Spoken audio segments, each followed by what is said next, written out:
tercer lanzamiento del libro de este año 2025. La Caja de Compensación Familiar Cajamat, su directora, la doctora Marta García, le dan la bienvenida hoy al lanzamiento del libro Trabajo y Sociedad. Antes de iniciar, quiero darle un saludo a todas las personas que están conectadas, que siempre están pendientes de nuestros eventos, un saludo muy especial. Y nuestro autor invitado, el señor Sergio Paolo Solano. Doctor Solano, bienvenido, gracias por aceptar la invitación de Cajamar. Para nosotros es un honor que esté aquí acompañándonos con este lanzamiento de libro. Un libro que habla sobre la historia de la gente común de Cartagena de Indias, de sus ocupaciones, sus estilos, condiciones de vidas en los años corridos entre 1750 y 1811. Bueno, y como siempre, nuestro moderador que nos acompaña, el doctor Edgar Racine. Doctor, bienvenido. Gracias por compartir con nosotros este lanzamiento. Bueno, muchas gracias, Omar, muy amable. Buenas noches a todas y a todos, igualmente a los que están conectados. Tenemos varios conectados. Esto nos ha funcionado mucho. Fíjense que la pandemia nos enseñó a que era posible lo virtual. Y hoy mantenemos un grupo de 20, 30 que se inscriben, por lo menos se conectan 15. ¿Cuánto tenemos hoy, Manuel? ¿Cuántas? Hay 6 personas, hay hasta de Puerto Rico. Y tenemos gente de varias partes del mundo. Hoy la internet nos acerca. Eh, Muy poco yo eh, he presentado libros de amigos eh, en Cajamarca. Y desde el año pasado, cuando Sergio Paolo publicó el libro con el sello editorial de la Universidad del Rosario, Trabajo y Sociedad, Trabajadores del Sistema Defensivo de Cartagena de India, 1750-1811, o sea, es los últimos 61 años de la colonia, estos coloniales ahí en Cartagena. Así después ha llegado Murillo y su combo. Pero me pareció importante que, si bien es cierto, era un libro sobre Cartagena, tuviéramos el acceso a leerlo aquí en Santa Marta, para ser universales, para poder tener una mirada, ¿verdad?, a la historia regional y nacional, y si se quiere mundial, hay que conocer también lo que se está haciendo en otras latitudes. Pero antes de hablar un poco del libro y de conversar con Sergio, quiero señalarles eh, la importancia de tener a Sergio hoy aquí en Santa Marta. Para muchos de nosotros los historiadores, Sergio es, desafortunadamente no tenemos hoy a los profesores de historia y patrimonio de la universidad, no, parece que todos estaban ocupados. Es tal vez uno de los historiadores más reconocidos a nivel nacional e internacionalmente del Caribe colombiano, por encima de cualquier otro de los historiadores, posiblemente más reconocido, más rimbombante, por decirlo de alguna manera. El profesor Juan Marchena Fernández, que fue mi presidente de tesis doctoral, decía de Sergio que era un hombre fuera de serie. La capacidad y la disciplina de Sergio, a pesar de que es barranquillero. La disciplina es algo así como la García Marchiana. ¿Cierto? Y una vez le pregunté a Gerard Martin, el biógrafo más aceptado por la familia de García Márquez. Y yo le pregunté a Gerard Martin en el Diálogo Regional, ese programa que hice entre el Caribe, y después transcribimos la entrevista, la publicaron como dos, entre ellos la Unicartagena, publicó la entrevista. Yo le preguntaba que cómo un hombre que haya nacido en este calor, en medio de tamboras y de cumbias y después de vallenatos, ¿verdad? Con esos picó podía dedicarse a escribir un libro como 100 años de soledad. Porque eso no lo habían escrito un man en la tranquilidad o del frío bogotano o de Tunja o de Medellín. Y él me daba, y me decía entre las cosas que me respondió, la dedicación, la disciplina. Porque si hay un hombre disciplinado, era precisamente García Márquez. Escribía de 9 de la mañana a 3 de la tarde todos los santos días. Ustedes saben que en México el almuerzo es a las 3 de la tarde. Entonces, Juan Marchena nos dijo eso en España, en Sevilla, cuando yo estaba estudiando el doctorado. Cuando hablábamos de los historiadores caribeños, y tal vez en algunos de los libros él lo dice, ¿no? No me acuerdo ahorita, en alguna introducción habla de ti. Y a mí me pareció importante esa mención de Sergio por parte del profesor Juan Marchena. Y desde entonces hemos leído lo que Sergio produce. Sergio es menos de lo que uno podría andar pensando de querer tener títulos. Creo que el título al fin te lo dieron el año pasado, ¿no? El de doctor. Ah, todavía, espera, todavía no tiene el cartón. Pero ya te dieron. En México tiene un procedimiento bien largo. Y entonces yo estudié con Sergio un semestre y Lucho Cadena, le dije que viniera, pero Lucho Cadena siempre anda equivocado, anda ahí ocupado y ahora anda peleando con todo el mundo. Estudiamos historia, tienen historia. Y por supuesto que Sergio era un avanzado de estos temas del Caribe. Yo conocí a Sergio en el año de 1991 y había leído algunas cosas, pero lo conocí en el año de 1989 en el parque 90, 91, eso fue 91 cuando hiciste esto. 90, 90, 90, si estás en lo cierto. Y en el año 91, Sergio apareció con este libro. Ya lo había publicado. Fíjense que el libro es viejo, pero no viejo porque yo lo tenga, no. Él me lo regaló ya viejo. Y ya este libro lo había publicado cuando, Sergio. Este libro es del 90. Del 90. Entonces, Sergio me lo trajo en el 91 y me decía, y me llamó la atención y yo cada rato lo consulto. Se llama Bibliografía Histórica del Caribe Colombiano. Sergio, con esa paciencia disciplinada, estando viviendo en Barranquilla todavía, escribió este libro, todo lo que había aparecido en los periódicos, David Sánchez Juliao, Juan Gosaín, qué sé yo. Los libros que habían publicado sobre el Caribe colombiano. Esta es una ayuda bibliográfica. ¿Tú quieres conocer un libro? ¿Cuándo se publicó tal libro? Claro, es posible que hayan libros que están por fuera, que no aparecen allí. Pero ahí hay una inmensa, una base. Sergio y dos compañeros más, Royce Flores y Muriel Vanegas, excelentes historiadores de la Universidad de Cartagena, acaban de publicar el año pasado o antepasado, 23. En el año 2023 acaban de publicar uno nuevo. Está en internet. Ahí Sergio y Muriel y Royce, es una cosa inmensa. 700 y pico de páginas. Ahí referencian los tomos de la historia de la que estamos haciendo aquí. Es decir, referencia creo que está el tomo 7. Está el tomo 7. De la tertulia hasta el 7 o hasta el 8 porque Sergio me pidió por que le mandara los tomos. Y entonces me parece importante tenerlo aquí para que nos exponga su tesis doctoral sobre un tema que aquí en Santa Marta nos hace falta estudiar. Sin duda alguna,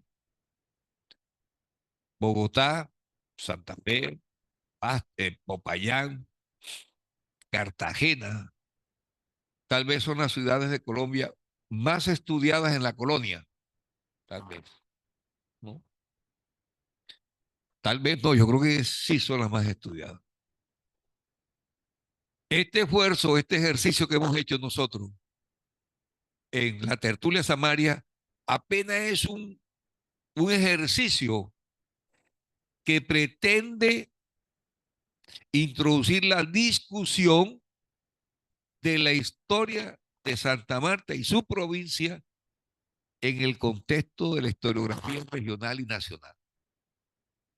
Pero aquí hay que seguir escribiendo. Ya nosotros terminamos una década. El año pasado terminamos las 10 tomos. Yo creo que el 10, por ahí en julio vamos a estar presentando aquí el tomo 10, ya quedó listo. Y después vamos a presentar los 10 tomos. Sergio está escribiendo una presentación de esos tomos. Entonces, esto me lo llevo a pensar, y bueno, por eso decía negativamente que no estuvieran aquí los profes de historia y ya llegó Joaco. Ahora creo que ya Joaco compró también el libro. Este es un libro que recomiendo. La profesionalización de la historia en Colombia. Aquí hemos hablado desde que comenzamos con la tertulia Samaria a conversar sobre ese tema. La historia dejó de ser el chisme en la silla del parque. Dejó de ser el comentario débil, el que me dijeron, el que me contaron. Eso no quiere decir que eso no tenga validez, sino que hay una profesionalización de la historia. Hay profesionales de la historia. Entonces, yo quiero destacar un poco eso, porque si hay una persona que es profesional de la historia es precisamente Sergio. Sergio se ha dedicado a eso en los últimos 40 años. 40 años. Si ustedes sacan la cuenta, Sergio estuvo con nosotros en la elaboración del mapa cultural del Caribe que comenzamos en el 90 bajo la asesoría de Orlando Falborda y de Pablo Zambrano y Margarita Serge y Guillermo Rodríguez, y nos encerrábamos en los ECOAC del Parque Nacional Tayrona a discutir con Orlando Fal, bueno, a conversar mejor, de esa palabra discutir, yo creo que con tantas discusiones que hay en el Congreso, yo creo que mejor es que aquí nosotros hablemos el diálogo, no estoy discutiendo, vamos a dialogar sobre cómo era el poblamiento en el Caribe colombiano, sobre todo un especialista como Fabio, que ha dedicado su vida a estudiar poblamiento, ciudades. Entonces, con base en eso, yo invité a Sergio, le pregunté a Omar Meléndez, de aquí de Cajamac, la posibilidad de traer a Sergio desde Cartagena, ¿verdad? Para que nos presentara el libro, dado a una cosa que me parece importante, es la apertura a la discusión sobre la historia en la ciudad. Hoy se habla de está de moda hablar de los 500 años. A mí diariamente me escriben dos o tres periodistas, dos estudiantes de comunicación social. Esta mañana me escribió una señora, una periodista, supongo, que quiere que le explique cómo fue el paso de la mula al carro. No tengo ni idea, pero alguien sabrá de eso. Yo no sé si Joaquín sabrá de eso, Juaco, tú. Pero hay ustedes, no, pero es que uno puede saber de todo, ¿no? El paso de la mula al carro, imagínate tú. ¿Ves? Pero eso está bien, que la gente se ponga inquietudes. Entonces, Sergio, te agradecemos inicialmente, Cajamac, que nos ha permitido que tú vengas. Hicimos todo el esfuerzo de promocionar. El Hoy Diario sacó una nota hace 3 días. eh, y aquí tenemos a Sergio. Sergio es de la vieja guardia. Escribe libros de petete. Tiene 600 páginas. 654 páginas. Fundamentado en información respaldada con documentos. Que eso es lo que caracteriza a los historiadores. Aquí cuando presentamos el libro mío sobre el Carnaval de Santa Marta, hace 3 meses, 4 meses, yo decía, cada afirmación que hay ahí es porque está respaldado con una un documento de prensa o un documento en el archivo. Entonces, siglo XVIII y parte del siglo XIX, los primeros 11 años. En una ciudad colonial, Cartagena, con una... Cartagena no es una sociedad esclavista, es una sociedad con esclavos, correcto. Entonces, fíjense ustedes cómo esto nos puede ayudar a comprender. Eh, ¿Negros esclavistas? ¿Sociedad esclavista? No, yo creo que no tuvimos. Sociedad esclavista, Grecia, Roma. ¿Ah? La Habana, correcto. Entonces, en primer lugar, Sergio, gracias por venir. Y en segundo, queremos conversar contigo y dejar también la posibilidad a los colegas que están aquí, amigos, eh, que podamos interrogar a Sergio, porque son estos ejercicios investigativos. Si uno se pone a pensar, Sergio, estudiaste 60 años, pero en 60 años se dicen muchas cosas. Yo acabo de escribir un artículo de cuántos, sobre 3 años. ¿Qué pasó en Santa Marta en 1803 y 1815? 2 años largos. Ya recibió la bendición allá de la Academia de Historia de Bogotá el artículo. Pero en esos 2 años y medio más o menos, Santa Marta fue la capital del reinado, del virreinato. Bogotá estaba en manos de los patriotas y Cartagena también. ¿A dónde vino? ¿A dónde pudo entrar Francisco Montalvo? A Montalvo aquí. Hubo hasta moneda. Entonces, fíjense, 2 años, 2 años y medio. Pero hay información para hacer un artículo de 20 páginas. Y más, por supuesto.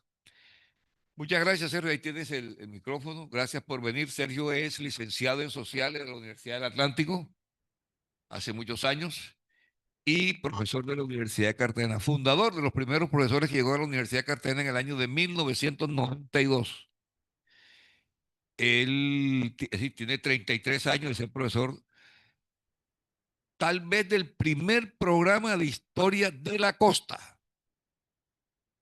Primer programa de historia de la costa. Después apareció la Universidad del Cartagena, del Atlántico, y después de acá, que tiene 6 años apenas. Estamos todavía gateando, ¿no? 33 años, 1992. Y de verdad que lo que ha producido los historiadores que se han formado en la Universidad de Cartagena en los últimos 33 años es bastante. De ahí han salido el actual director del Archivo General de la Nación, Francisco Flores, de Cascajal, Royce Flores, Muriel Gómez, Vanega, una cantidad de historiadores que están estudiando las guerras civiles. ¿Cómo se llama este que fue alumno, compañero? Jairo Álvarez.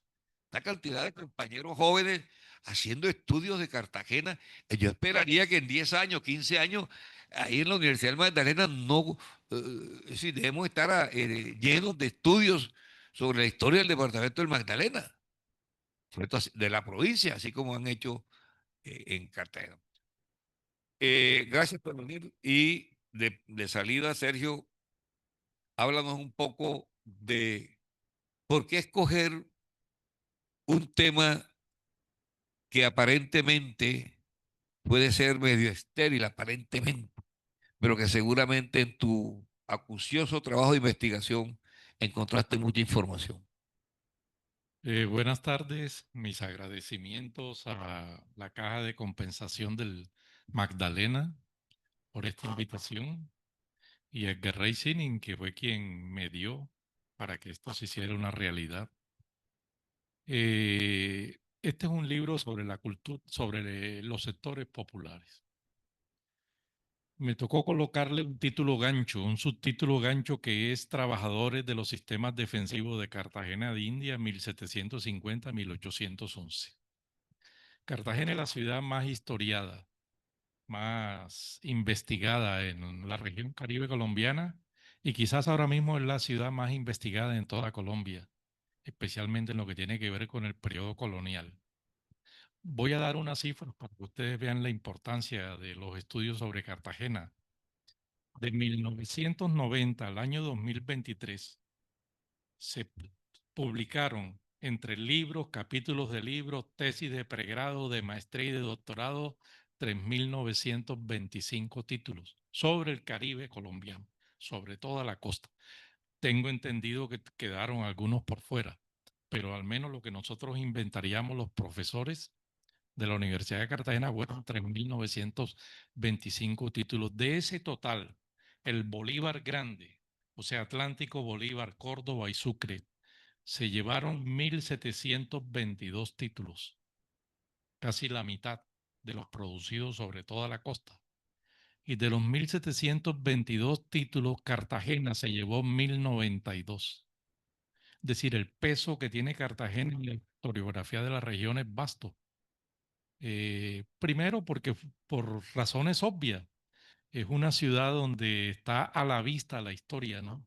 Lo que tiene que ver con el recinto histórico, pero también por los temas que han investigado los historiadores a nivel internacional. Hay unas de investigación que se van imponiendo como modas, digámoslo así.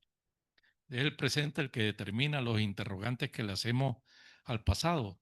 Después de los años, después de la Segunda Guerra Mundial, tomó mucha fuerza la historia económica, porque había que reconstruir Europa y se implementó el Plan Marshall y hubo mucha inversión de dinero norteamericano en la reconstrucción de ese continente, y eso le dio un peso a la economía. Y de alguna manera los historiadores, obedeciendo a los interrogantes que se hacían en ese momento sobre el presente, llevaron esos interrogantes hacia atrás y despegaron muchas investigaciones sobre los circuitos comerciales, las consecuencias de la revolución industrial inglesa, el impacto de los procesos de industrialización, etcétera. Y lo que tenía que ver con los circuitos comerciales se llevaron al periodo colonial, al interior lo que fue el territorio del Imperio Español. Y Cartagena, uno sabe que fue un puerto significativo, era el puerto no solamente del nuevo reino de Granada, sino de parte de lo que es la riqueza que se producía en el Perú y parte de la riqueza que se producía en la audiencia de Quito.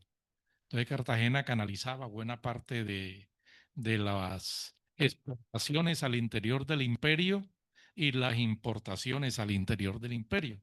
Y fue un centro esclavista, un centro de importación de esclavos que se distribuían también en todo el continente sur. Entonces eso determinó que a Cartagena, en una agenda internacional de investigaciones sobre historia del comercio en el periodo colonial, Cartagena tuviera un papel significativo. Nos va a pasar el caso de Santa Marta, porque Santa Marta fue, sin desmeritar su importancia en el periodo, pues tuvo un papel de segundo o tercer renglón en comparación a lo que fue Cartagena.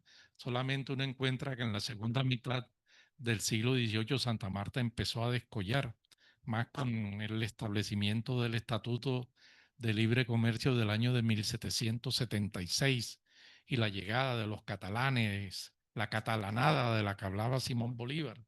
Llegaron muchos catalanes a Santa Marta que no encontraron espacios propicios en Cartagena y se vinieron a Santa Marta y Santa Marta descolló. Entonces Cartagena tiene un peso importante. Después por la independencia.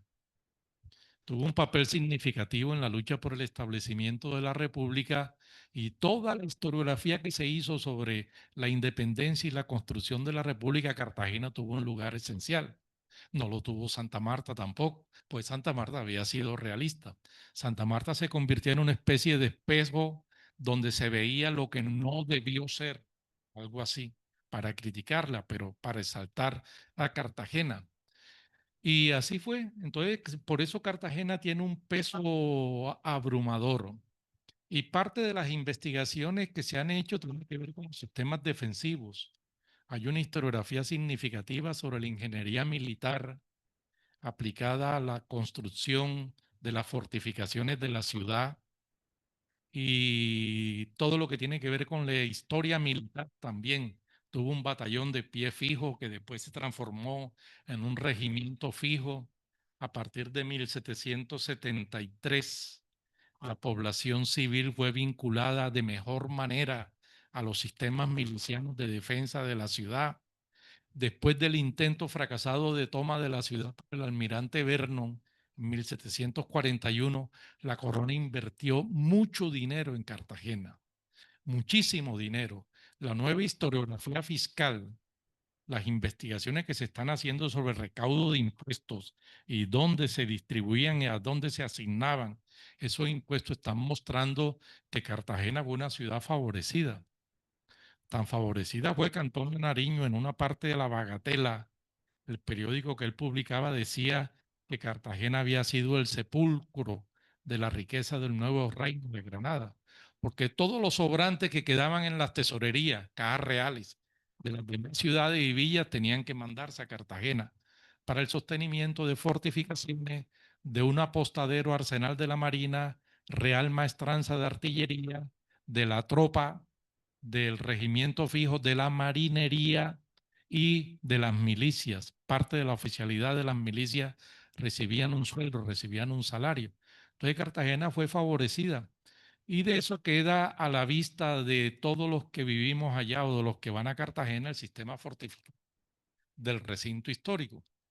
Pero toda la historiografía casi sobre ese tema ha descansado en la parte militar, en la parte de la ingeniería militar y últimamente en la parte del situado. Yo me hice una pregunta elemental y las preguntas que yo me hice en ese libro fueron muy elementales. ¿Quiénes trabajaron en las fortificaciones? ¿Quiénes eran? ¿Qué oficios desempeñaban? ¿Qué capacitación tenían? ¿Cuánto ganaban? ¿Qué comían? ¿Cómo eran las unidades familiares de los trabajadores, las familias? ¿Cómo era la dieta alimenticia de los trabajadores? ¿Existió diferencia entre los diferentes estratos de trabajadores? Yo me hice preguntas elementales, preguntas que quizás formaban parte ya de una agenda trajinada en otras partes del mundo, pero que para Cartagena no se habían hecho. Y para poder responder, me interesó el tema porque por otra razón historiográfica. En los últimos años hemos asistido en Cartagena, en Colombia y en buena parte del Gran Caribe al desarrollo de unos estudios históricos que nada más insisten en el tema de la raza. La raza, todo es la raza, la raza, la raza. Entonces nadie se pregunta bueno, ¿qué comían? ¿En qué trabajaban? ¿Dónde vivían? ¿Eran dueños de casa? Nadie se pregunta con quiénes se casaban, qué aspiraciones tenían. Nadie se pregunta eso, sino todo es se explica a partir de una monocausalidad, el tema racial. Y eso a mí, yo que venía desde los años 70 leyendo un poco de historia de Europa, yo había militado en la izquierda en los años 70 y siempre cuento la anécdota que como yo era gago, yo no podía hacer meeting. Yo no podía subirme en la tribuna como lo hacía todo el mundo. Yo quería hacer meeting, pero no podía. Entonces a mí me tocó dedicarme a leer cosas. Entonces yo, a diferencia de mis compañeros que leían política, yo leía era teoría marxista y leía algunos historiadores ingleses de la época y entonces yo tenía ya una carga de interrogantes que siempre sobre Cartagena me la planteaba. Bueno, ¿quiénes eran estos? En total, que yo lo que he hecho es que a partir del trabajo, tomándolo como eje central de mi análisis, he ido involucrando otras variables de investigación, como es la raza, pero como un factor más, el género como un factor más, los estilos de vida como un factor más, las condiciones de vida como un factor más, las características de las unidades familiares. Es decir, a partir de unas preguntas tradicionales, yo le agregué unas nuevas variables y creo que parte de la novedad que tiene mi trabajo es explica los sectores populares de Cartagena, a diferencia de esa historiografía monocausal que insiste en el tema de la raza, explicarlo a partir de un multicausalismo. Múltiples factores determinaban las características de la configuración social de Cartagena. No se puede entender la vida social de Cartagena solamente a partir de la raza. ¿Por qué? Porque eso, para los periodos que se han investigado esos temas, que es el periodo de la independencia, explica la sociedad como que una minoría blanca que tenía la concentración de la riqueza y una inmensa mayoría de gente de color que era pobre. Y esa imagen es falsa. Porque esos interrogantes que me hice sobre condiciones de trabajo, capacitación, ingresos, aspiraciones, estilos de vida, lo que me llevaron fue a demostrar que existían procesos de movilidad social, que habían blancos pobres también que desempeñaban oficios, como se le consideraban en la época, pero que también había muchos pardos y muchos negros libres, muchos mulatos y muchos negros libres con alta capacitación laboral, con buenos ingresos salariales y que diseñaron unos estilos de vida en torno a la democratización del honor. El honor antes era una cuestión de familia, por limpieza de sangre, por matrimonio católico, por proyección de una imagen que estaba en correlación directa con esos dos factores y con la condición blanca. Pero esta gente parda y morenos libres de color lo que hacen es que empiezan a demandar que el honor, la honorabilidad no solamente es de cuna, sino que puede ser un proyecto en construcción. Se puede construir una imagen valorada positivamente por los individuos y su familia a partir de ser buenos vasallos, ser buenos vecinos, ser buenos trabajadores, ser respetuosos, valorar el trabajo, valorar la educación. Entonces, todos esos factores me llevaron a mí, a partir de esas preguntas elementales, a complejizar el tema del estudio de la sociedad cartagenera y no perdiendo de vista que de las pérdidas que hemos sufrido, hay una especie de culturalismo en los últimos decenios. Todo es la cultura y todo es la identidad, cultura, identidad, cultura, identidad. Y nadie se pregunta es qué relación tenían todos esos factores con las condiciones materiales de vida de las personas. Se ha establecido un hiato, un divorcio entre esos factores. Y esas preguntas fue las que me llevaron. Este libro me eché 17 años Sí, escribiéndolo. sí, no lo pongo en duda. Tiene 9 capítulos Tenía 11 y me he suprimido. de supiste dos. Pero además, si Joaquín Viloria, que presentó mi tesis de fiesta y decía que tenía cuántas páginas de bibliografía, 12. Bueno, este de Sergio tiene 60. Tienen 60 páginas de solo bibliografía. Eso nos da a entender, ¿verdad? Nos dice mucho de la consulta que Sergio hizo. Desde fuentes de archivo, ¿cierto? Y lo que más se pueda señalar.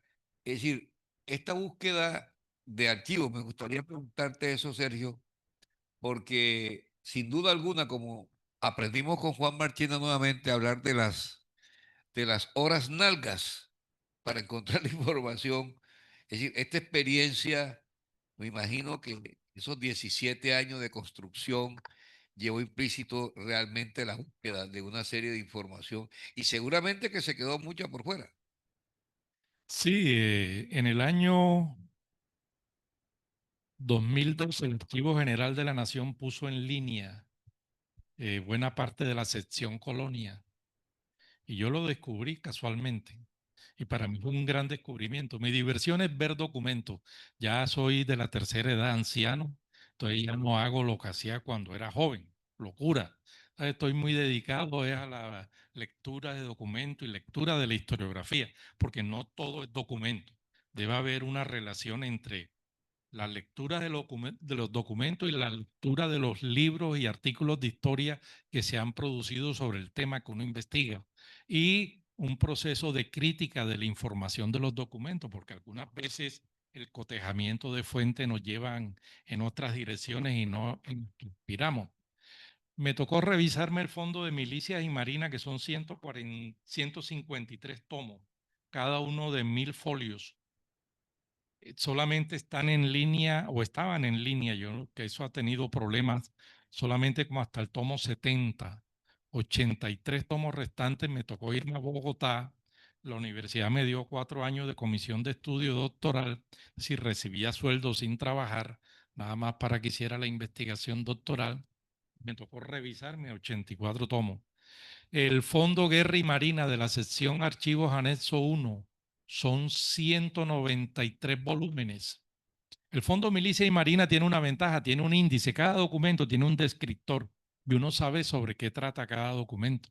Pero el Fondo Guerras y Marina no tiene nada. Entonces me tocó revisarme folio por folio para ir encontrando la información. En este fondo que encontré, ejemplo, cuando se comenzó a hacer el fuerte de San Fernando de Boca Chica, están los listados de los trabajadores, semana por semana, nombre por nombre, ocupación, cargo que desempeñaba, cuánto era el jornal y cuánto se le pagaba cada semana.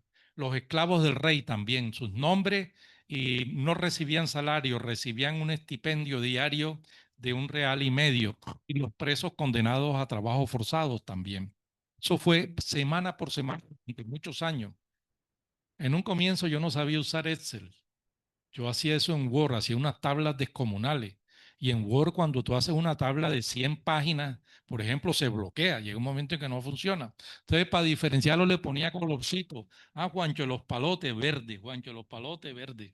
Hasta que me enseñaron a usar Excel. Y empecé a vaciar toda esa información en Excel.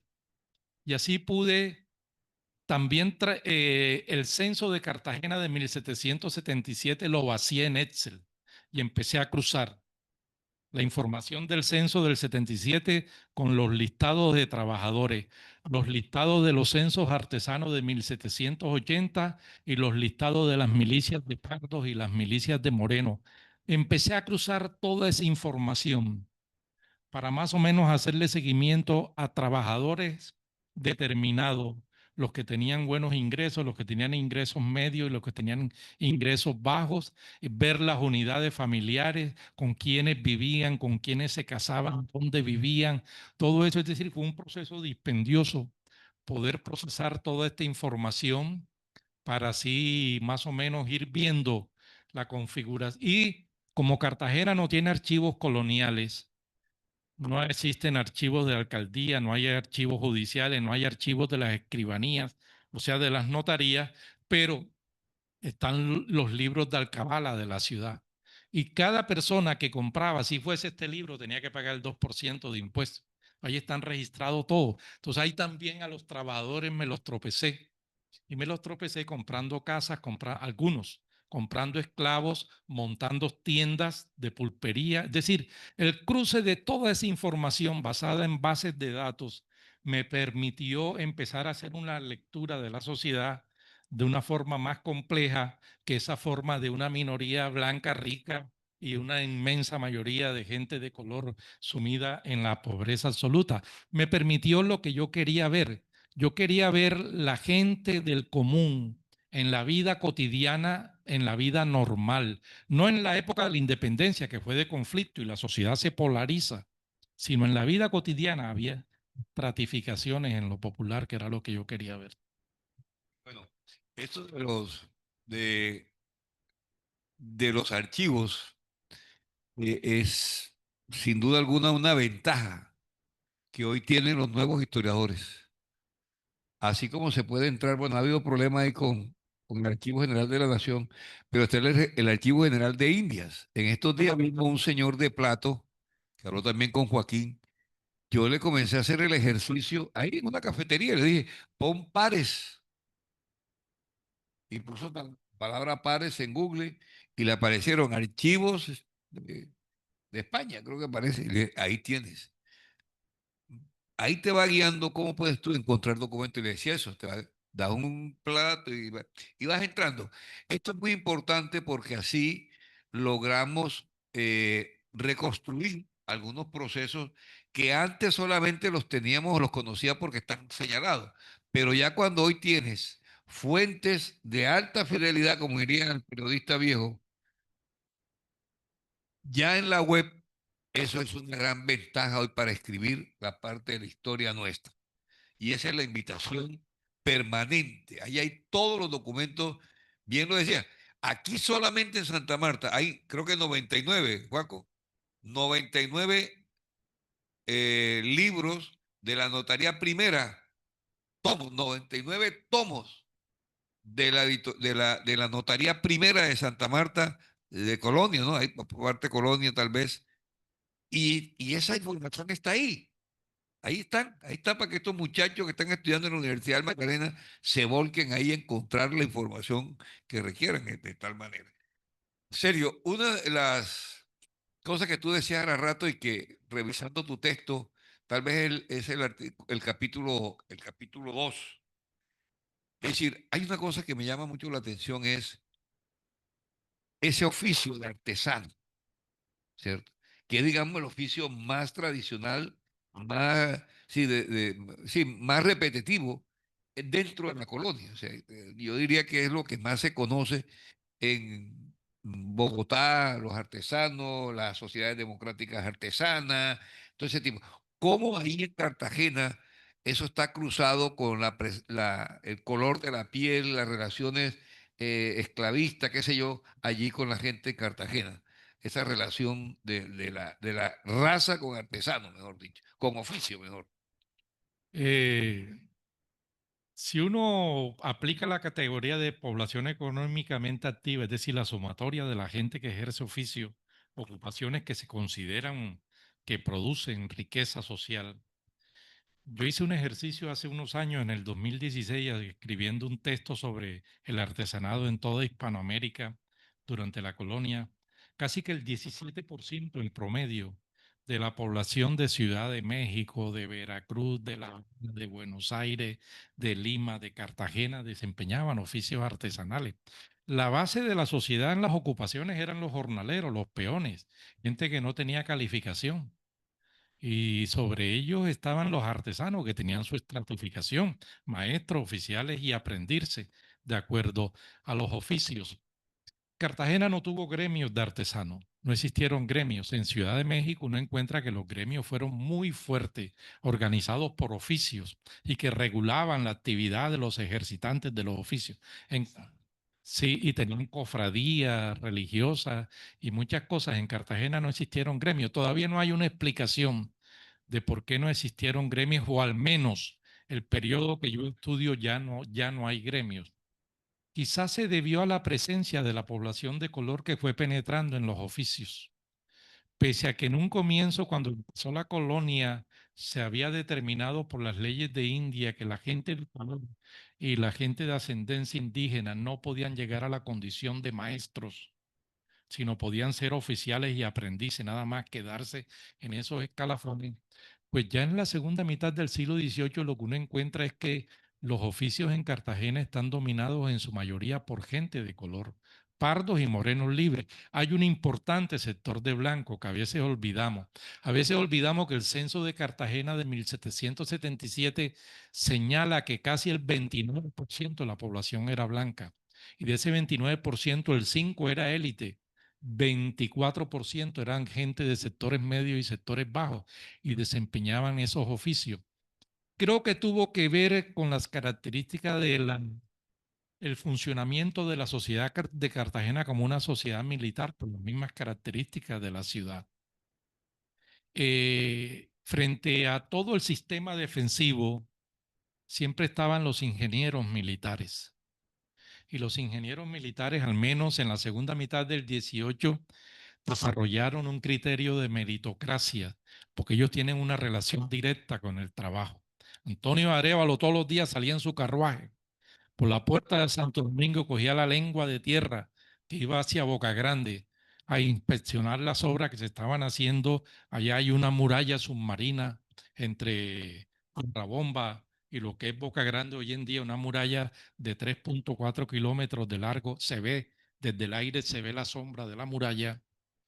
Y tuvieron que desarrollar un criterio de meritocracia. Uno encuentra que desde 1724 Lorenzo Solís, que fue un ingeniero importante, había señalado que había gente de color que eran mejores trabajadores que los artesanos blancos y que merecían mejores ingresos. Y Antonio Palo también desarrolló un criterio de meritocracia. Yo creo que ese factor, más de la prestación del servicio miliciano que hacían todos estos artesanos, Bergman también dijo, cuando la resistencia contra los intentos de invasión de Cartagena por los ingleses, dijo que los milicianos de color eran más valientes que los milicianos blancos. Todos esos factores se convirtieron de alguna manera en un elemento que desestabilizaron el predominio de artesanos blancos sobre las maestrías de los diferentes oficios. Después vino que el Caribe se volvió un escenario de guerra entre 1750 y 1811, 64 años. De esos 64 años, casi que el 42% fueron de guerra entre España, Inglaterra, Francia y el Caribe. De alguna manera se convertía en escenario al menos de miedo para que la guerra no se escenificara en este mar, y eso cortó la posibilidad de la llegada de artesanos de España. Entonces, buena parte de los cargos que habían desempeñado los artesanos blancos de sobrestante o como capataces, maestros mayores, cada oficio debía tener un maestro mayor, empezaron a ser desempeñados por artesanos de color, con buenos ingresos, Digo, con ingresos hasta de 24 reales diarios. Un peón ganaba entre 3 y 4 reales. Un maestro artesano ganaba hasta 24 reales diarios. Entonces tú los encuentras que van construyendo una preeminencia en el desempeño de los oficios, y eso desestabilizó y permitió que la gente de color desempeñara buena parte de las maestrías en todos los oficios de la ciudad. precisamente te iba a preguntar eso, ¿cómo establecer esa tabla de salarial, ¿verdad? Y eso está establecido, me imagino que aparece en los documentos. Sí, el rasero básico pues, de la manutención de una persona en el 18 fue real y medio. Era lo que se le daba a un esclavo del rey. Con Y eso se podía vivir un día. bueno, depende. Hasta los años de 1790 los precios se mantuvieron estables. Ok. A partir de 1790 la investigación mía muestra cómo los precios empiezan a subir, ¿verdad? Entonces hay problemas. Antonio Arévalo dice, un pobre esclavo del rey ya no puede sostenerse. Si con, si con un real en 1770, para colocar cualquier fecha, se compraba 6 libras de carne, de 1790 en adelante, ya para 1808 con un real no se compra ni una libra de carne, es decir, los precios han crecido. Sí, tú encuentras que además de eso, que era el rasero mínimo para esclavos del rey y para los presos en las fortificaciones, el peón raso ganaba entre 3 y 4 reales, que era la ciudad más cara del nuevo reino, así lo dice, y sigue siendo la ciudad más cara Sí. del país, Cartagena. Quienes vivimos allá, bueno, Joaquín vivió y sabe lo que implica el costo de vida en Cartagena. Pero los oficiales, es decir, los artesanos intermedios podían ganar entre 6 y 8 reales.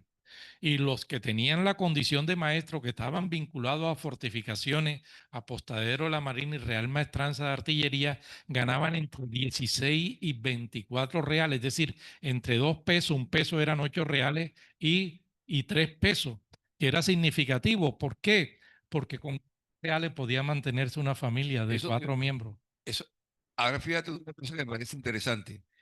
Hoy hablamos de salario mínimo, ¿cierto? Salario mínimo. Se supone que con el salario mínimo la gente debe vivir. Mínimo vital, creo que llaman en algunos casos para otra cosa, ¿no?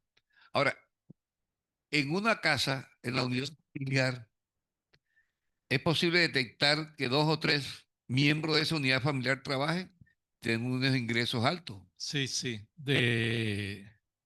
En el apostadero de la Marina, que quizás es donde se pagan los mejores salarios. El apostadero se creó en 1750 en la calle del Arsenal, donde está el centro de convenciones. Todo eso era el apostadero. Ahí se hizo un hueco en las murallas, una puerta por los lados del baluarte de Santa Isabel, y ahí se creó el apostadero. Y había una pequeña flota de barcos guardacostas. Y había que reparar los barcos, porque eran hechos en madera y en hierro no colado, no era acero, sino entonces se deterioraba muy rápidamente, entonces había que estarlo constante. Entonces estaban los carpinteros de Rivera y los calafates.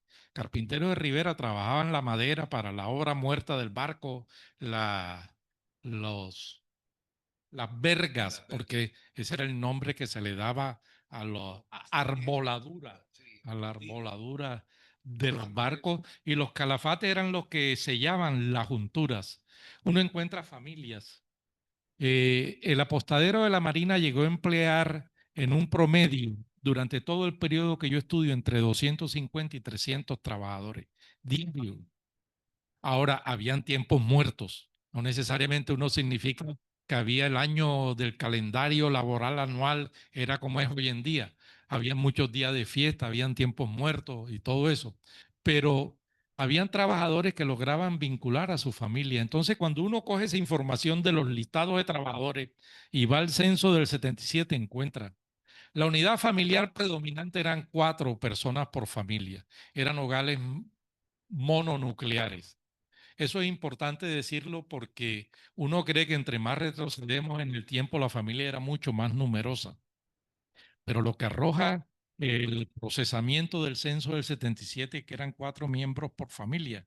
Y tú puedes encontrar en muchos casos, cuando ya tú dominas el nombre de los artesanos y de los oficios, le vas haciendo el seguimiento y encuentras. Entonces puede suceder que un padre tenga un ingreso de 16 reales y que vincule a un hijo y que el hijo tenga un ingreso entre 6 y 8 reales. Es decir, que la sumatoria, y podía suceder porque hubo una fábrica de cigarro que empleaba 200 trabajadoras diarias entre 1778 y 1805, podía suceder que hasta 3 miembros de la familia.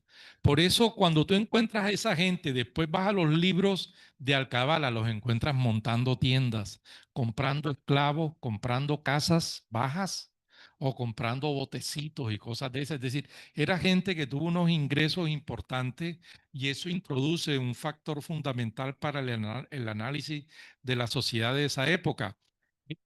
Empiezan a aparecer elementos de una sociedad de clase determinados por la economía. Empiezan a aparecer esos factores ahí. Eso me lleva a una pregunta a propósito de, hace unos años, 2 o 3 años tal vez, leí un artículo tuyo sobre Pedro Romero, ¿cierto? La discusión si Pedro Romero es de Matanza o no es de Matanza. Tú, en esos censos, y a mí me encanta mucho el trabajo que hace eso de los números, de los censos, de los listados, de los valores. En estos días, haciendo ese trabajo para un libro sobre 500 años de Santa Marta, me dediqué a mirar. Eso se entretiene uno viendo nombres ahí, ¿no? ¿Quiénes eran los comandantes en la guerra del río Magdalena con Pedro Labatiti y todo esto aquí? Y uno va encontrando los nombres y a quién se le va a dar la medalla a este y a quién por haber de los triunfos, etcétera. Por eso me llama la atención eso que tú hacías y que en el libro habla de los artesanos hacendistas, ¿cierto? Entonces, acentistas, perdón. Y está Pedro Romero.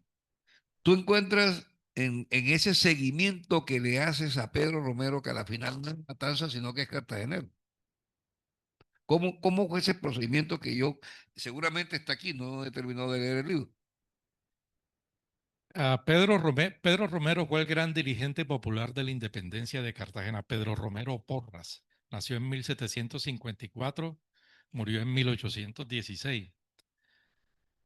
Por ahí alguien, ni Nariño en la Bagatela de 1812, dice Pedro Romero el matancero. A partir de ahí se agarró, y era de Matanzas. Y resulta que viendo la página web de los mormones sobre la familia Matancero, también es un apellido. Y en Cartagena encontré 4 personas que tenían apellido Matancero. Pero también era un sustantivo para denominar a lo que hacían matanzas de ganado. En total, que es más, hasta Gustavo Tati alguna vez fue a Matanzas A a buscarlo. ver Sí, sí, si yo me era. acuerdo. Sí, a buscarlo. Pero la Universidad de Vanderbilt tiene en línea los archivos de todas las iglesias de Matanza. Yo tuve que meterme a leer toda esa documentación en línea, libro por libro, buscando a Pedro Romero o su familia, por ninguna parte parece. Porque se dice, no, es que lo trajo el virrey Eslava y muchos historiadores, Alfonso Múnera también reproduce eso, un contingente de artesanos cubanos, y obvio que eso reforzaba la idea del internacionalismo proletario de los años 60, 70, la militancia, desde la colonia estamos ayudando a hacer las revoluciones y esas cosas. Y no era. Él, en el año de 1808, cuando Francia invade España y ponen preso al rey, él aportó 1000 pesos oro y ofreció a sus hijos para ir para que fueran a pelear a España a defender el rey. Y fue una de las personas que más aportó. Y pide dispensa para su hijo. Su hijo había estudiado en el Colegio Seminario Conciliar San Carlos Borromeo de Cartagena. Había estudiado jurisprudencia, pero ese colegio no podía titular, no podía dar títulos de abogado ni de teólogo. Todavía que ir a Bogotá a titularse. Pero como era pardo, entonces en Bogotá le podían poner problemas porque no tenía limpieza de sangre y los estatutos de las universidades en Bogotá tenían esa norma que tener limpieza de sangre y pide dispensa para su hijo y dice, Pedro Romero, natural de Cartagena, de India. Es decir, toda la documentación apunta que contrario a la idea de que asocia a Pedro Romero como persona oriunda de Matanzas, Pedro Romero era cartagenero. Es lo que fue un tipo importante, no fue cualquier Juancho Los Palotes, tuvo el contrato de asentista de la Marina, él producía todo lo que tenía que ver con herrería, fundición, cerrajería y armería.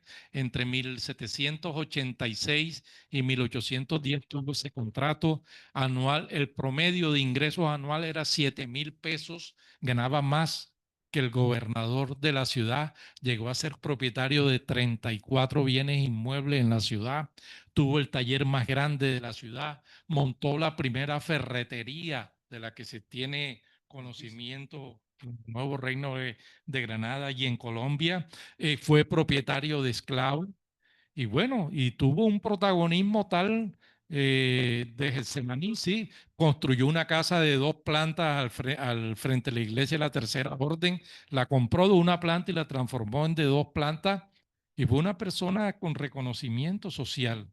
Y eso le valió que la élite que se puso en los inicios al frente de la independencia tuviera que hablar y negociar con él Claro. las alianzas. Fíjense, lástima que no hayan aquí estudiantes de historia. A veces a uno le venden la idea, los libros de historia, por muy reconocida, y es lo que hemos estado hablando aquí siempre, ¿no? Tratar de ir a buscar información para desmistificar lo que yo he llamado la relectura, reinterpretación y reescritura de la historia. Es decir, eso nos ha pasado en Santa Marta. Necesitamos releerlo para poder interpretar y poder hacer los análisis que tienen que ver con esto que estamos haciendo. Fíjense este caso. Todos estábamos convencidos de que nuestro amigo Pedro Romero, cubano, y claro, solo se puede lograr desmistificar eso. Ahora, eso no está mal, ¿cierto? Que sea cubano, que sea haitiano, qué sé yo. Solo que necesitamos tener claridad sobre lo que escribimos y no caer en la trampa. Fíjense, hay un detallito aquí desde lo cultural. ¿A alguien se le ocurrió hablar de que hay juglares? Juglares. Y cuando uno se comienza a estudiar qué son los juglares, pues uno se da cuenta que eso es carreta, que no existieron juglares, ¿cierto? Los juglares es otra cosa.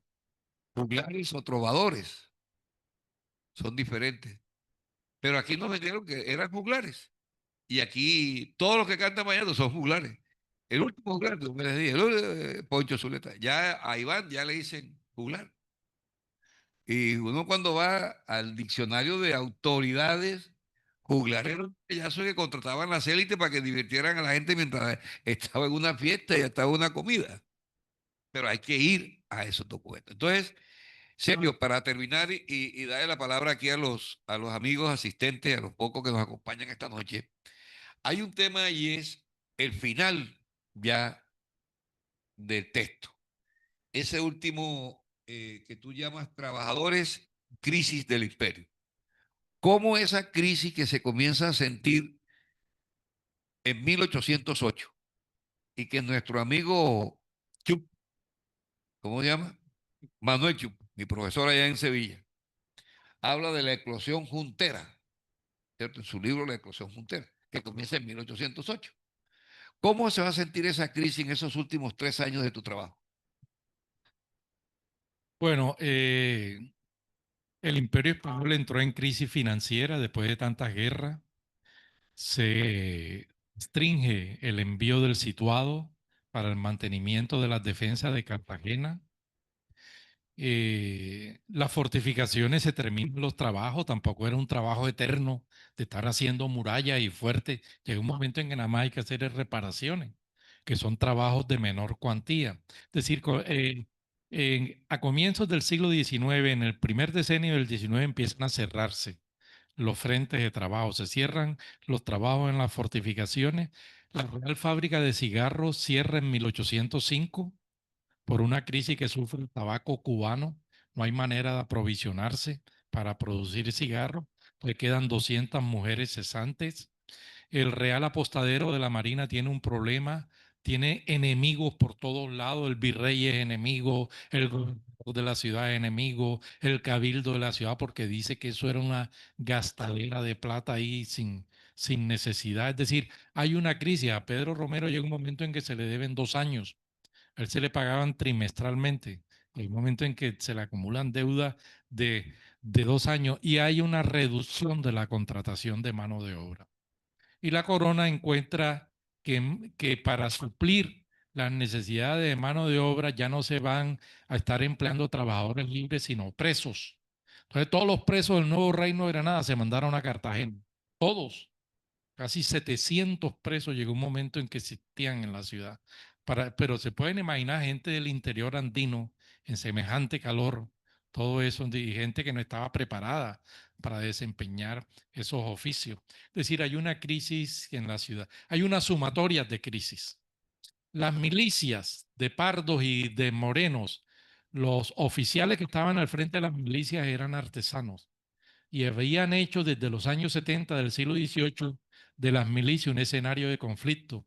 Comenzaron a decir palabras menos bueno, la sangre mía vale igual que la sangre de este oficial blanco, porque él tiene que tener charreteras, porque él tiene que usar polainas, porque él debe tener 2 espadas aquí en cruz, porque cuando él muere se le hace una ceremonia de cruz alta y por qué a nosotros no.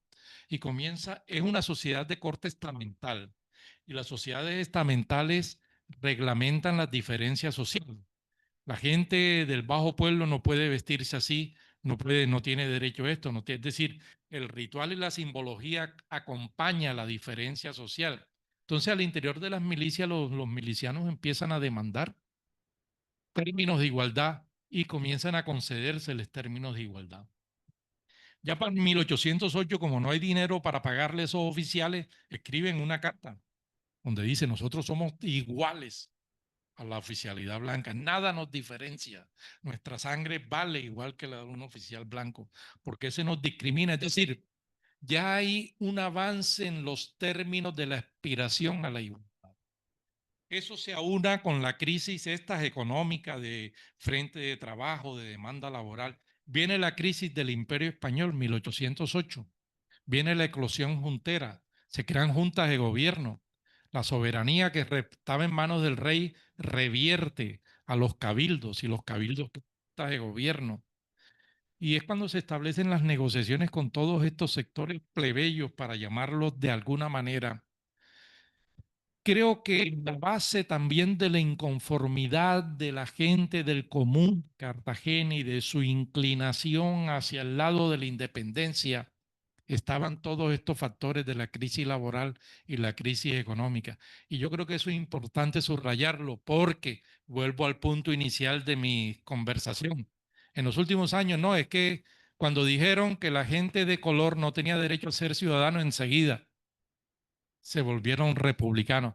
Eso es cierto, pero también hubo una base de descontento por la situación económica en la ciudad, que es distinto a Santa Marta. Y por eso uno encuentra que la investigación de Steiner lo que muestra es que los pardos aquí fueron realistas, porque quizás la ciudad no tenía las mismas características de las concentraciones laborales y no padecía la crisis económica que sí padeció Cartagena.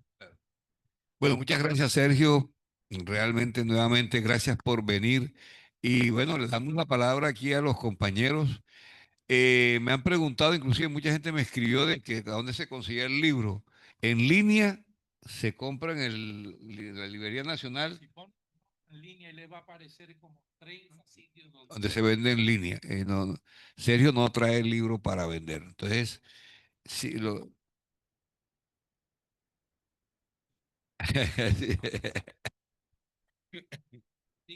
Ya.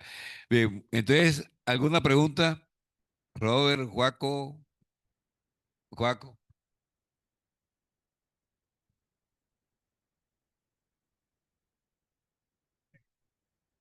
Bueno, gracias, Sergio, por estar acá, por acompañarnos después de muchos años de no encontrarnos. Eh, yo, pues, más que pregunta, yo quería resaltar ese trabajo que de alguna manera Edgar comentaba, o sea, y tú decías 17 años, y Edgar se, se lamenta de que no hubieran estudiantes acá, o muy pocos estudiantes seguramente, pero bueno, eso es así en el medio. Yo diría que en Colombia, no necesariamente en Santa Marta, pero sobre todo es importante al historiador no desesperarse, ¿no? O sea, uno lo que ve y lo que observa es que hoy quieren hacer una investigación en un mes, en 2 meses. Y hoy la inteligencia artificial entonces está, esto todo, todas las cosas tienen el lado positivo y el lado negativo. O sea, oponerse uno a algo que ya es una realidad que no tiene reversa, sería una completa tontería. Pero en estos días hablaba con un amigo organizando, pues, y muy metido en la Feria del Libro en Bogotá y en otras ciudades, y decía, no es que a partir de la inteligencia artificial ahora todo el mundo es escritor y todo el mundo es historiador, pero dice, y es una cosa, yo no lo había pensado así, pero efectivamente hoy, entonces, dar una instrucción, pero esos son los que están utilizando más la inteligencia artificial, ¿no? Porque la inteligencia artificial hay que torturarla. O sea, las personas que han trabajado seriamente con la inteligencia artificial, tú le pones una pregunta y claro, y te responde cualquier cosa, incluso cosas erradas, ¿cierto?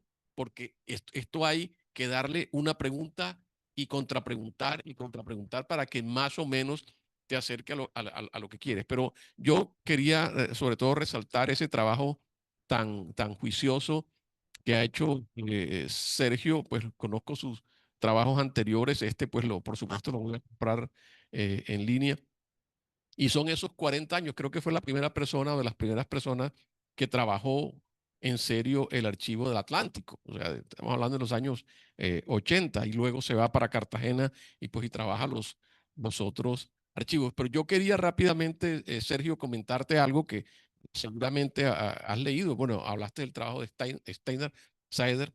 Fíjate, en el caso de Santa Marta, tú lo decías al final, es lo contrario en el sentido, y más que con los pardos, con los indígenas. O sea, lo que uno va a encontrar en Santa Marta, y Edgar lo decía también con el trabajo que hizo para es el trabajo, cierto, Edgar, de, de un trabajo, de un libro que estoy editando yo, eh, entre ese 1813, incluso uno podría extenderlo un poco más hasta el 20, uno se va a dar cuenta del empoderamiento de los indígenas. O sea, y es cosa que hemos estudiado, pero que hay que seguir estudiando definitivamente. Y cómo incluso los gobernadores tenían que pedir autorización. Ir a Mamatoco, que era como el fortín de los indígenas realistas, a pedir algunas autorizaciones. Eso es increíble, ¿cierto? Es increíble, pero pasaba.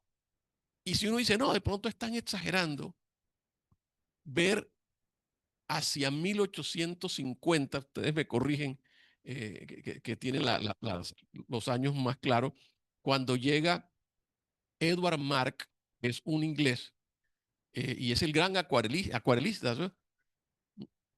1846, y Edward Mark va a San Pedro Alejandrino y pinta San Pedro Alejandrino, que es la hacienda de la élite de los de Mier, pero al lado de San Pedro Alejandrino, Edward Mark pinta el trapiche del cacique Núñez. O sea, que es que al lado de una hacienda que fue colonial, un indio tenía un trapiche que podía de pronto tener las mismas características del trapiche de los de Mier. Y no solamente eso, y les voy a comentar esto para terminar. Una cosa maravillosa que me pasó hace 8 días. Resulta que yo he trabajado el tema de la sequía de Minca. La sequía de Minca se construye en el siglo XVII, una cosa antiquísima, para traer el agua del río Gaira a Mamatoco. Entonces alguien me decía, oye, pero si por Mamatoco pasa el río Manzanares, ¿por qué carajo tienen que hacer una sequía desde Minca para venir a regar los cultivos? Por una cuestión pues, física de que era muy difícil subir el agua del río que te pasaba por ahí al lado, subirla 5 o 6 metros, ¿cierto? A los cultivos. Entonces los tipos traen de Minca el agua y riegan las grandes haciendas y los indígenas se benefician y hay un gran lío durante muchos años. Bueno, yo hice ese trabajo y hace 15 días, porque estamos haciendo mañana de casualidad, los que están aquí los invito a la presentación de un trabajo a las 4 de la tarde sobre puertorriqueños en Minca, sí, en la Sierra Nevada. Estoy haciendo la investigación allá y me dice un campesino de 80, 90 años, hasta hace pocos años, los de Mamatoco subían aquí a Minca a limpiar la sequía que les llevaba agua a Minca, a Mamatoco. O sea, imagínate, yo había estudiado eso hacía 300 años y me dice, hasta hace pocos años, los de Mamatoco subían a limpiar la sequía porque a los únicos que beneficiaba eran los de Mamatoco, no a nosotros los de Minca. Entonces, eso, Sergio, para decirte, no es ninguna pregunta, es cómo ese papel que tú comentas de los pardos en Cartagena y ese ascenso económico de algunos, por supuesto, aquí se vivió en ese corto periodo del año 13 al año 20 con los caciques de Mamatoco, de Masinca, de Gaira, etcétera, en ese periodo en que, como dice Edgar, tuvimos virrey, por decirlo de alguna manera. Gracias.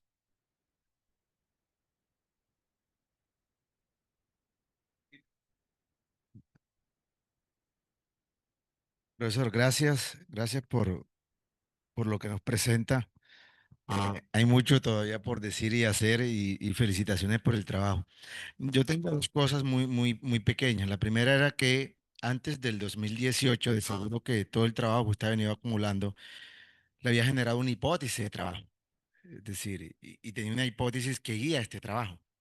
Un poco la pregunta es qué tanto pudo probar la hipótesis con que usted arranca cuando se encuentra con los datos. Es decir, qué tanto eh, cambió usted en la trayectoria de los 17 años, ¿cierto? En este proceso. Lo segundo es que alcanza uno a ver entonces que estamos hablando de trabajadores oficiales, o sea, estamos hablando de lo que sería hoy funcionarios públicos. ¿Pudo usted en ese rastreo de datos evidenciar si había también trabajo informal? Es decir, yo creo que eso es clave, ¿cierto? Que también hacía parte y generaba productividad y producción en la Cartagena de la época. Es básicamente eso y felicitaciones nuevamente. Eso por la segunda parte, sí, sí había trabajo informal. Los jornaleros se desplazaban de acuerdo a las posibilidades laborales. El calendario laboral en el siglo XVIII, en la segunda mitad del XVIII, eran 236 días laborales. Se había hecho una reforma eclesiástica para reducir las festividades religiosas y se redujo. Y bueno, había tiempos muertos. Por ejemplo, cuando se está construyendo la escollera submarina de Boca Grande en la fin de año, diciembre, enero, febrero, marzo, que es Mar de Leva, no se puede. Todavía hay que suspender los trabajos. Entonces, tú encuentras que esa gente se va desplazando por diferentes oficios, o que pueden pasar de estar contratados por las instituciones de la corona a pasar a ser contratados por personas particulares. Lo encuentras con los carretilleros. Yo hice una contabilización de los carretilleros y viajes de carretilla durante muchos años, porque la postadera marina llevaba esa cifra. Había una persona encargada de compras menores, entonces contrataban los carretilleros y aparecían los nombres de los carretilleros y qué transportaban. Entonces uno encuentra que esos carretilleros a veces cuando disminuía la posibilidad de contratación con el apostadero de la Marina se desplazaban hacia otras áreas de trabajo o podían pasar a ser jornaleros en los trabajos de las fortificaciones. Entonces te encuentras las vivanderas, es otro caso. Frente a la puerta de la Torre del Reloj, allí estaba el muelle de abasto de la ciudad. Se traía del Sinú casi todo, o se traía del Bajo Magdalena por el dique, se salía por Pasacaballo, la bahía, y llegaba acá a la ciudad. y la gente se arremolinaba. De acuerdo a los bandos de buen gobierno, entre las 4 de la mañana y 10 de la mañana, las canoas tenían que vender al por menor para evitar el acaparamiento de los productos y el encarecimiento de costos. Después de 10 de la mañana ya podían vender al por mayor. Entonces llegaban las vivanderas.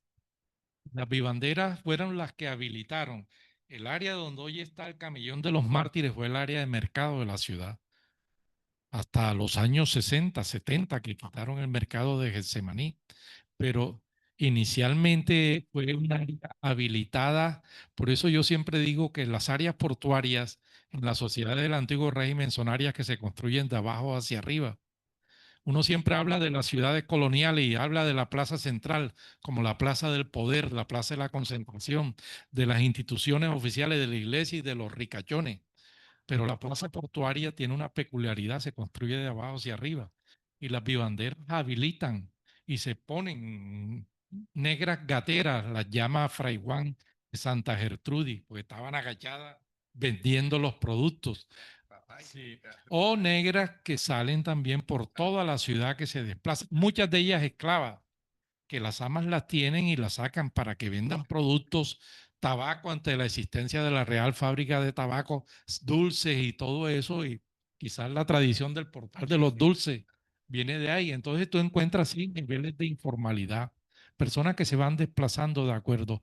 Y la hipótesis sí, ya la tenía pensada, que era intentar mostrar que era una configuración social compleja, que el mundo popular no es un mundo homogéneo como se nos hace creer, que es un mundo que tiene sus estratificaciones y que esas estratificaciones determinan una dinámica, dinamizan el mundo popular.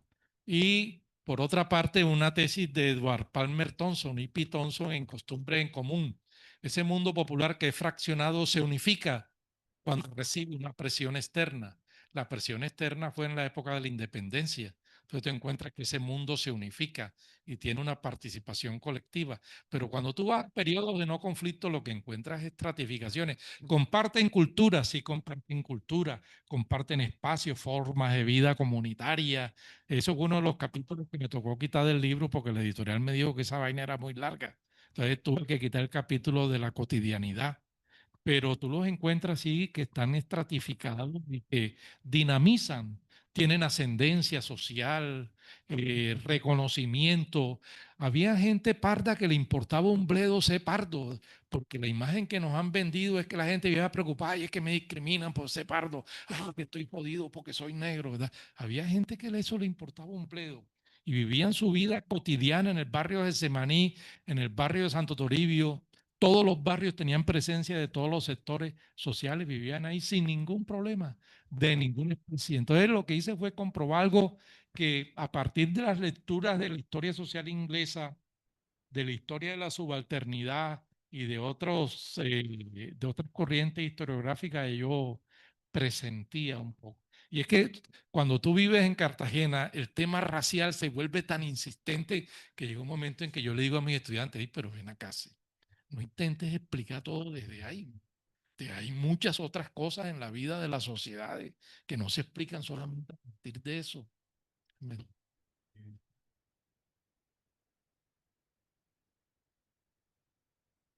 Creo que sustancioso estos minutos con Sergio y la llegada de ustedes.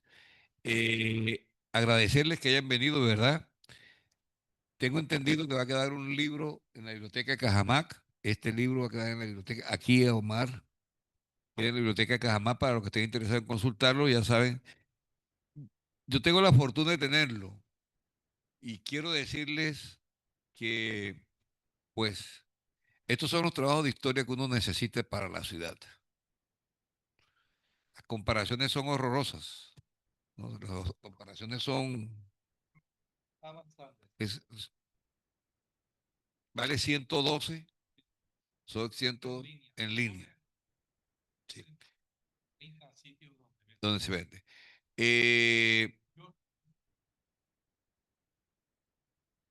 Sí, sí, entonces, esto no es fácil. Pero bueno, gracias por venir, Sergio, nuevamente. ¿Tuvimos cuántos conectados, Manuel? 6, 7, 8. Tuvimos 8 personas conectadas, qué bueno. Sí. Quiero invitarlos para el próximo martes, nuestra cuarta, no, aquí, eh, la tertulia Samaria, con nuestra profesora que hoy tenía clase de 6 a 9, creo que me dijo una profesora que te idolatra, que se lamentó que no podía venirte a saludar y a oírte, que es la profesora María de Los Ángeles, que se llama, Mendoza Mandota, exactamente, sí, María Mendoza Manotas. Los invitamos a las 6 de la tarde.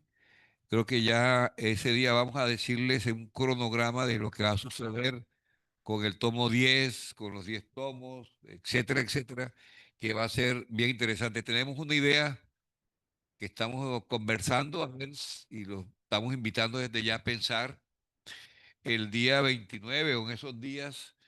Vamos a repetir el programa que se hacía en 1884, ¿cierto? Leer el primer capítulo de La Floresta en una maratón desde 8 de la mañana aquí o en otro lugar, toda la mañana leyendo, todo el día leyendo La Floresta, el primer capítulo. Sería muy chévere que leyeran los muchachos del colegio, se van, vuelve otros y seguimos leyendo, ¿cierto? Esa es una idea que estamos trabajando, creo que la vamos a hacer aquí con Cajamac. Bueno, ustedes ya están invitados el próximo martes. Muchas gracias, Sergio, de nuevo. Gracias a todas las personas por compartir con nosotros. Gracias al doctor Solano por compartir también este espacio. Las personas estuvieron conectadas. Muchas gracias. Y ya saben, los esperamos el martes con la próxima tertulia de Samaria. Muchas gracias.